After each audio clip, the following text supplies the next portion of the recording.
পুলিশি হেফাজত থেকে এক বাংলাদেশি কয়েদির পালানোর অভিযোগকে কেন্দ্র করে চাঞ্চল্য মুর্শিদাবাদের বহরমপুরে। শুক্রবার দুপুরে মুর্শিদাবাদ মেডিকেল কলেজ হাসপাতালে শারীরিক পরীক্ষার জন্য বহরমপুর কেন্দ্রীয় সংশোধনাগারের একাধিক কয়েদির জন্য কয়েদির সঙ্গে রবিউল ইসলাম নামে ওই বাংলাদেশি কয়েদিকে নিয়ে আসা হয়েছিল।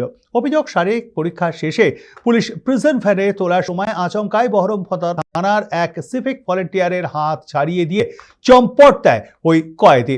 এই ঘটনার পর গুরুতর নিরাপত্তা ঘাটতি নিয়ে প্রশ্ন উঠতে শুরু করে দিয়েছে। ঘটনাটির তদন্ত করছে বহরমপুর থানার পুলিশ।